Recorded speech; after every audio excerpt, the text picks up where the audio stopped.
Welcome to the Parenting with Impact podcast with your hosts Elaine Taylor-Klaus and Diane Dempster, co-creators of ImpactParents.com, an online community, award-winning blog, and service organization helping parents all over the world to raise complex kids become capable, independent adults. Hi everyone, Elaine and Diane here, and we know that you want your complex kids to grow up to be happy and independent, and yet you're not always sure how or when to help with that. In this podcast, we'll encourage you to collaborate with all kinds of complex kids and support them in navigating life and learning. And we'll interview leading experts from around the world, as well as parents in our own community, talking about how training for parents actually helps these complex kids. We'll talk about the issues we hear parents struggling with all the time and how a coach approach can support and empower your amazing young people. We won't tell you what to do. We're going to help you figure out how. So let's move on to the next conversation. Welcome back, everybody, to another conversation of the Parenting with Impact podcast. Our guest today is Tosha Schore. We are going to have a super impactful, powerful conversation, I know, because we've met her before. And so we know that it comes with a lot of lightness and depth all at the same time. So welcome, Tosha. We're thrilled to have you. Thank you. Thanks so much for inviting me. It's a pleasure. Diane, you want to kick us off? Yeah, Tosha, kick us off by giving us a little bit of the backstory. How did you end up doing what you do? Yeah. So, maybe we should tell people what I do, which is I run a business called Parenting Boys Peacefully with the mission of creating a more peaceful world, one sweet boy at a time. And I got there, let's see, it's kind of a funny story, or maybe not funny, but like an unexpected story, in that I grew up with my mom. We were a dynamic duo, and I was very much sort of steeped in feminist theory and values. And my focus growing up was always women's rights, raising women up. My mom was very clear, you are a girl and you can be anything. We would protest, we would fight for women's rights. I went to college. I was a women's studies major in college. And the short story is, and then I had 3 boys. Right. Okay. That's the very short version. A little bit longer version is that I'll just say, I remember one morning when I had this thought like, oh my goodness, what if I have a boy? And so what did I do? I called my mom, because that's what you do when you grow up with your mom and you have a thought like that. You call your mom and you say, Mom, what if I have a boy? Right. And then there was just silence on the end of the phone, which felt like forever, but in fact, probably was just a few seconds. And then she said, don't worry, Tosha, we'll figure it out. And what a great mom answer. Go mom. Right. But when you think about it, it's kind of funny. I mean, first of all, like, what does it matter? It's just that like her world and my world were so female focused that it never even occurred to me that I would have a boy ever in my life. Like I would just have a daughter and we would be another dynamic duo like my mom and I. So when I had a boy and then another one and then another one, I found myself confronted with a situation where I had been brought up with a feminism where, whether or not that the intention was such, I interpreted men and boys to be the bad guys. Mm-hmm. And I want to just preface this by saying I am still a feminist. I call myself a feminist. I have no problem with the terminology. Okay. But I sort of hit a bump in the road. I wasn't quite sure how to marry this deep belief that I had in feminism and women's rights, and the fact that I loved these boys more than anything. And I needed to figure out how to advocate for them, sometimes despite behaviors, and not, because they were doing things that maybe I didn't like or I didn't feel proud of, and they needed help. And I could no longer just let myself say, that's how boys are. That's how men are. They're the bad guys. It was like, oh, actually, these are my kids. I love them. So I need to move into the gray zone. And, and then one thing led to another, and here I am. Well, and there's so many directions we could just go before we move forward, and we will move forward. But two things come up as I hear your story. One is So I have my eldest child. I have a very similar background to yours from a kind of feminist activist perspective. Mm-hmm. And my eldest child was assigned a female at birth. Mm-hmm. And then my second child was assigned female at birth. My third child was assigned male. Right. And when my eldest child finally started coming out as trans in their 20s, part of the conflict for them had been they'd been raised in this very strong feminist environment, and they loved what it meant to be a woman, and were struggling with their own conflict of, I'm all these things, right? I am, yes, woman. I am also, yes, my masculine. And so, another lens for parents listening, there are a lot of ways in which, we want to raise our kids to be who they are, and we don't know who they are when they first come out. And then we have our lens. And what I hear you speaking of is that you had this lens that you had to figure out, how do I bring this lens to meet these people who they are? Right. Or do I need to change my lens, or do I need to, shift the focus of the lens? I don't want to necessarily abandon it, but maybe it's not everything, right? Maybe it wasn't quite in focus, or maybe there's some nuances that I wasn't aware of that I need to become aware of. So absolutely. It's always about changing and growing as we gather new info. Yeah. Well, and there's so many different directions we could go. One of the places I could invite us to is, you're talking about underlying values, and for you, the values that went along with your feminism and that label that you carried. And part of what we as parents do is it's the difference between wanting our kids to have our values versus inspiring our kids to create their own values and to live by their own values. And there's a flavor of that in what you're discussing that could be an invitation for us to talk about. I don't know if we want to go there, but it's just kind of what popped in for me as you were saying that, Tosha.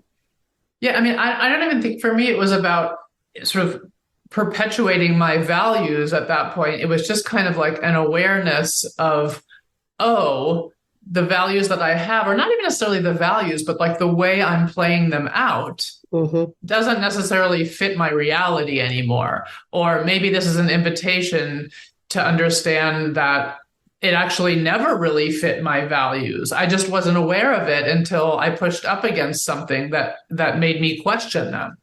Yeah. Well, and as I'm hearing, it's like, well, if you look at the underlying value or goal or mission or whatever, ultimately feminism is about egalitarianism. And really what you're bringing is, what is it to parent children from a place of freedom and free expression, understanding who they are and how they're wired and what they bring to that game. It's also a lot about how the world treats people who move through the world as boys and men. And so I think that there are a lot of people who are afraid to have this conversation in light of the Me Too movement, the feminist movement, which I absolutely, in case I haven't made it clear, support. And our boys are having a hard time. Like, they are having a really hard time, and it's not serving anybody. If you read the news, that's kind of obvious. It's not serving anybody by letting them fall.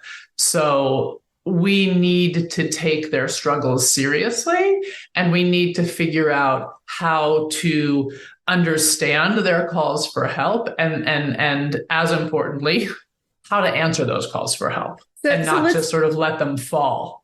So let's look at the calls for help. So our boys are having a hard time. Translate that for parents listening. What does that mean? I mean, it means a lot of things in a lot of different families. I mean, I think it means, like, on the big scale, there's a lot of sort of limited access to an array of emotions. And a lot of our boys are left with just anger. We look at the news, right? I mean, who is perpetrating most of the violence? Men. They were once boys. They are falling behind in terms of college admissions. Now there could be, and graduation. I mean, now there could be, and there is a discussion happening about whether or not college is even worth it anymore. I get that. But the fact that I think it's like by fourth grade or something, they're already falling behind academically. I mean, this is a problem. It's things that we need to look at. They're not, I mean, yes, they're still In the C-suites, they still outnumber women, but overall, I mean, women have made huge progress, and we need more. We need to continue making that progress. But men are falling out of the workforce, and there's just a lot of big problems. How that looks in our families. I was going to say, so let's bring that down to something that what do we want parents of boys to what do you want them to begin to look at or understand differently? Right. Well, what I mean, before I even say that, I just want to say the importance of understanding sort of the bigger picture is that when parents come to me, they're terrified. Yeah. I mean, they are terrified. They are sort of future fearing that their boy is going to be, a rapist. He's going to end up in jail. He's going to be the next school shooter. I mean, these are real fears that parents of very young boys have because this is what we're seeing. So when they see their little guy pull the chair out from under his sister when she sits in his chair at the table, his chair at the table, they freak out. Right. They catastrophize forward to exactly. Right. So we see, I work with a lot of families who are struggling with aggression. So that can look like hitting, biting, spitting, pinching, calling names, all of these things, right? That tends to be what it looks like. We see a lot of struggle in school, right? Calling out, being disruptive, turning tables over. I mean, all kinds of stuff going on. Generally, it's the behavior that people would call bad behavior. And a lot of the time what's happening is that with girls, we tend to look more at the holistic view of what's going on and what the environment is and what might be contributing to their behavior. And when we're looking at boys, we tend to blame them. Mm-hmm. So, so I'll just stop there for a second. Well, no. So what's coming up is that what you're saying is that two things. One is that disproportionately, I'm guessing these behaviors are more likely to come out in people who present as boys than they are as girls. But when it does show up as a girl, that people are looking at it more holistically rather than just saying, this is a bad kid. That's right. You have a girl who gets, cleated on the soccer field. The coach is much more likely to say, hey, take a seat, take a breath, take a moment for yourself. Calm down, come back in when you're ready, kind of a thing, pat. A boy is much more likely to get, suck it up. You need to get out here. We need you out here. If you don't get it together, you're out next game. So reprimanded for the same behavior that somebody else might be supported through learning to manage. Right. And I think a lot of that is because we're afraid to see boys feel like we still see it as weakness. Yeah. So let's take a quick break and then let's come back and talk about that. Hi, it's Elaine. And if you like this podcast, you'll love our coach approach. Whether you're a parent looking for support or a professional supporting families, we invite you to download a free guide with 12 key coaching tools at impactparents.com/gift. You can begin using a coach approach to help kids become more independent or improve all of your conversations at work and at home. That's impactparents.com/gift. So welcome back. Our conversation today is with Tosha Schore. We're talking about raising boys and in the realm of the modern world. And we've been talking about how it's different and how boys are treated differently and the risks facing boys in the world that we're in. And you were just talking before the break about issues of aggression and navigating aggression. Where do we want to go with this conversation? I kind of want to go back to that question of what is important that parents understand if they're raising boys in this world. What do we want parents to begin to look at differently? I think one of the main things, this actually just happened with a client of mine, a dad I'm working with, and he's like, things are kind of different. I think it's because like summer's over and he's back in school now. And I said, I don't think actually that's why things are going better, because generally things go the other way. Kids go back to school and the behaviors get worse. Yeah. Right. And I said, I just want to point out that you just told me that you had really switched your mindset from a place of your job as being a dad is to like educate your child and make sure he knows right from wrong and really be giving him information and keeping him on track to my job is to really stay connected to him and let him know that, I'm on his side. So I'm like, hang tight, dude. Like, I think something else happened and you're making that happen. Right. Right. So parents need to know that connection is where it's at. Right. All the aggression, whatever it looks like, is a call for help. Right. And we need to always answer that call for help with connection, because nobody can change, not me, not you, not anybody out there, without feeling like somebody gets us, that we're seen, that we're loved. If we feel attacked, if we feel criticized, if we feel like somebody doesn't like us, we're not able to show up as our best selves. We're already on the defensive. Right. Right. And those of you listening, you now know why we wanted Tosha on this conversation, because I love what you're pointing to, which is, as parents, we have this tendency to see our kids' behavior shifting in more desirable ways. And then we point to all the external reasons why that's happening, instead of being willing to slow down a little bit and look at ourselves and our role in our relationship and our connection and say, wow, when I lean into relationship, this kid does better. Yeah. And to be clear, it doesn't take that long to do. And it's actually not that hard. I mean, I had been working with this father for exactly 2 weeks at the point of this conversation. I mean, that's not a very long time. And he's just like, oh my goodness. He keeps having these sort of epiphanies, and his energy, just even if he doesn't go back and drastically change everything that he does, if all that he did is let go of the harsher, sort of more behaviorist sort of approaches that he was using, even if he didn't know what to do next or instead, but even if he just let go of that, but was showing up with this different energy of, I see you and I want to connect, that already is creating change in his kid's behavior. Right. Well, and you're describing a dad's engagement, and I just want to speak out for the moms on here. I'm guessing it doesn't have to be a dad that does this, that it's more about of course, a parent. Not. Yeah. And a lot of moms out there who don't have co-parents who are in the game to do the kind of thing that you're describing, that even if it's just them, that they can make a difference in terms of supporting their kiddo as well. Of course. Absolutely. Yeah. So it's what you pointed to, and let's go back to that, is a mindset shift, right? What we're really talking about is changing the lens from our job is to tell them and direct them through their life, to our job is to connect with them and help them figure out what their path is in their life. Yeah, I mean, that's one. There are lots of mindset shifts. Like, I think it's also really important to work with our kids with the premise that they're doing the best that they can always. Because even if you're going, oh God, Tosha, you're crazy. Like, no, like, I have seen him be able to sit at the table, eat his dinner without throwing food. So I know he can do it. No. Right.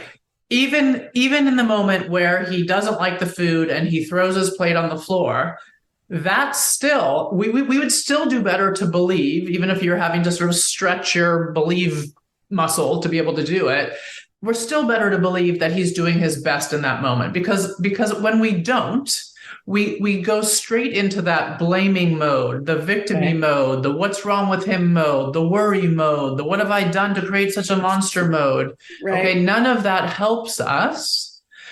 But when we go, okay, he's doing the best he can. The best is crap. This is not good enough right now, right? I'm not saying it's okay or this is what we want from our child or anything like that. But when we switch our mindset to he's doing the best he can in that moment, then we can start asking questions that we can actually do something about. Like, what can I do, adult with fully developed brain, to help this situation sort of, go better now and also in the future, right? So there are lots of mindset shifts. That's one. Also, okay, so go ahead. No, I was going to say, so let's look at mindset shifts. So we've got, the value of connection. We've got kids are doing best as they can in that moment. What else do you think are some critical messages? Well, the other one I heard to go back to, Tosha, is the one about boys in the full range of emotions, right? It's this sort of, that's where you started, was girls are welcomed with this breadth of emotions, and boys are kind of pigeonholed into a particular way of feeling. Is that what you mean? Yeah. I mean, I think we do need to shift our mindset from like boys are tough, boys can handle it, to understanding that, people, including boys, are quite sensitive, and many boys are extra sensitive, actually. There have been studies that show that boys at birth are even more sensitive. So as babies. So we need to lean into that and understand that there is tenderness there, and there's nothing weak about us being tender and loving with our little guys. There's nothing wrong with that at all. So that would be another mindset shift. Absolutely. But what I was going to say before was, in addition to working with the premise that our child is doing the best that they can always, I always say to parents, we also want to work with the premise that you are doing your best always, and that you always have, because that allows for sort of self-compassion. Yeah. Right. That allows for us to make mistakes, which we're all going to make. Right. We all have in the past and will again say something or do something to our child or with our child that we wish we could take back, because we are all human. That is normal. But what we do want to do is get ourselves into what I call good enough parenting shape, so that those kinds of things happen less and less frequently. Love that. But we're always doing the best that we can. There's no, like, beating ourselves up, like there's just no point. It's just a spiral downward. Yeah, beautiful. We talk about that a lot in the concept of up until now. What you can only do, you did the best with what you had at that moment. That's and right. That Maya Angelou quote, when you know better, you do better. Right. Right. Well, and that's actually an interesting quote. I mean, I love her. It's not the exact quote, but yeah. And yes, like when we know better, we think we're going to do better. What I would say to parents is that just knowing better oftentimes isn't enough to do better. Right. Correct. So like most people who are listening to this are probably pretty darn smart. You've probably listened to a lot of parenting podcasts. You've probably read most parenting books out there. You're not lacking information. Right. Correct. So it's not, and still you might be struggling. And I just want to say that's normal, because there is a myth that if we just know enough, we'll be able to do better. But we are emotional creatures. And so we actually have to do our emotional healing in order to be able to implement all of this amazing information that we gather. So there is another piece that we have to kind of, we can't ignore. Absolutely. Fair. And that's when we talk about it, it's in the context of here's where you are now. Totally. I get it. Right. What do you want? What do you want to create from here?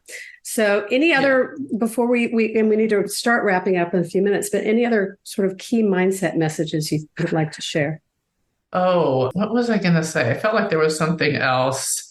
I do talk about like a can't versus won't mindset, and that has to do with recognizing your child's behavior as a call for help. So, and kind of getting out of that victim-y role, similar to what we talked about before. But this idea that when, if we see our child, bite his sibling or something like that, we realize that it's like, I couldn't do any different, right? He couldn't do any different in that moment, not like he's trying to spite you. Right. And again, because even if you don't believe it right now as you're listening to me, it's going to allow you to behave better as a parent. I believe it's true, right? I honestly believe that he is doing the best that he can, right? And so he if he could do better, he would do better. Well, and that's what mindset shift is all about, right? It's not about knowing for a fact that he can't versus he won't, or that the one we use is naughty versus neurological. And it's not about knowing for a fact that there's nothing naughty going on. It just all has to do with neurodivergence. Right. It's about, I want to help my kid to change his behavior or to fit in better or whatever it is that I want. And I want to solve this problem or move forward this situation. I can't do that if I'm upset and frustrated and judgy and dysregulated about my kid's behavior. I need to be over here going, okay, wait, it is what it is. How do we move it forward? Totally. I completely agree. So why don't we take a pause and let people find out more about you? And we know we've got information that'll be in the show notes, so you don't have to give us the wwws, but tell us a little bit about what you do and how people can find you. Sure. I run Parenting Boys Peacefully. I have a membership community of parents of young boys who are struggling with hard behaviors. And, I say sort of 2-ish to 10-ish, but I got a bunch of tweeny teens in there now, like maybe 12, 13 at the top. But my focus is really on younger boys. And the way into that membership community is either via one-on-one work with me, which I do a little bit of, or more likely via my course, which is called Out with Aggression, a step-by-step practice to stop your boys' aggressive behaviors and lift your parenting confidence. And and so those are sort of the two ways into my world. And if you were to go to my website, you could sign up for my 10-day reconnect. It's called Parenting Boys Peacefully, a 10-day reconnect. And it's free, and it will kind of introduce you to my way of thinking and my personality and some of the strategies that I use to sort of give you an idea of whether or not we might be a match. Lovely. Yeah. Lovely. Cool. So as we start to wrap up, Tosha, what either take us back to something earlier to put a pin in it, or what haven't we covered that you want to make sure we cover? We haven't covered a lot that I want to make sure we cover. So I have to think. I have so many things to say. So I guess the one thing that I want to leave parents with is I truly believe that you are the best person to help your sweet boy through his hard behaviors. So oftentimes parents, you feel like you need to go find professional help. And I do think that there is room for professional help, and I am not anti any of it. But sometimes we feel like because we're so worn down and we're so sort of hands in the air, frustrated, nothing's working, don't know what to do, that we just want to outsource it. Believe me, I've been there. Like, can I just pay somebody, bribe somebody to make this go away, to help life go better? But the truth is that you are the only person who knows your sweet boy, like in the way that like at the depth that you need to know to be able to help him. Like all his little idiosyncrasies and what makes him tick. And you love him in a way that nobody else on this planet loves him. And, nobody else is going to take the job. So I just want to encourage you by telling you that you are the right person and you really have everything it takes to do. Beautiful. So I think I'll just say that. There are lots of little tips and tricks, but that's the biggest piece. Like, you can do it. Yeah, you can do it. And totally. You may need some guidance and support to help you do it as well as you want to do it. And nobody knows your kid better than you. Mm. And as to your point, and nobody loves your kid as much as you do. Yeah, nobody's invested in our children in the way that we are, right? I'm not invested in yours in the way you are. You're not invested in mine the way I am. I mean, that's just normal. Yeah. Beautiful. And parents are pretty exhausted when they're dealing with some of these challenges. So I just want to acknowledge that. And, our heart is with all of you who are really struggling with your kiddos' behaviors, and your invitation to get some support for yourselves is a strong one, Tosha. So, yeah, absolutely. And I would say it's even less information and more about community. Because like I said, it's more about community that I see allows parents to show up differently despite the exhaustion. Yeah, agreed. We often talk about there's information and then there's integration and implementation. Yes. You got the information. Now it's how do you see that you're not alone and what do you do with it to move forward? So there's a lot of shame, which we didn't touch on at all. Sorry, we have so many things we haven't touched on, but like shame is huge when you got a kid who's struggling in this way. So community is a great way, sort of an antidote for that. Yeah. All right, we need to wrap this up. Tasha, thank you for what you're doing for yourself and for families and for your kids and for the families that you work with, and for sharing that with our community. My pleasure. Thanks for giving me the opportunity. Appreciate the perspective very much. Diane, you want to wrap us? Do you have a quote or a motto that you want to share with our audience, Tasha? Oh, gosh. Well, one thing I love to say, another thing we didn't get into is setting limits, which is one of the things that I love to talk about. But because if you're listening to this, you probably have a child who's struggling with behaviors and you're trying to figure out how to set limits.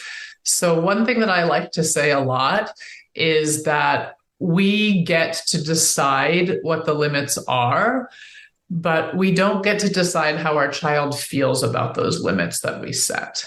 And I think if we can remember that, we can have much more success in helping our kids through the hard behaviors. We get to decide, we get to keep everybody safe, but we can't control how they feel. So let's allow them to feel what they feel about the limits that we have decided make sense.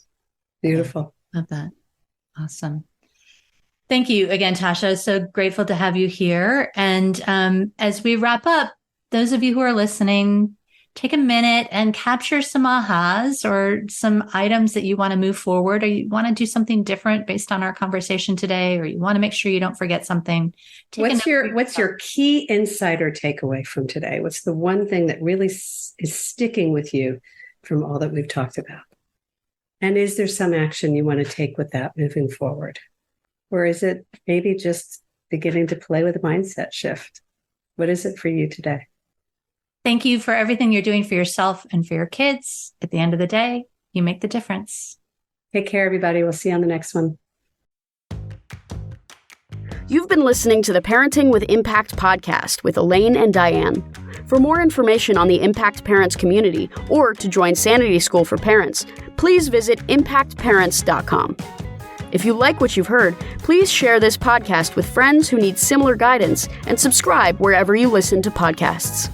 For the essentials of Elaine and Diane's coach approach to parenting, download a free tip sheet at impactparents.com/podcast. Behavior therapy training for parents is actually recommended as a first-line treatment for complex kids. For information about Sanity School, our training program for parents or teachers, which has helped thousands of families around the globe, visit impactparents.com/Sanity School.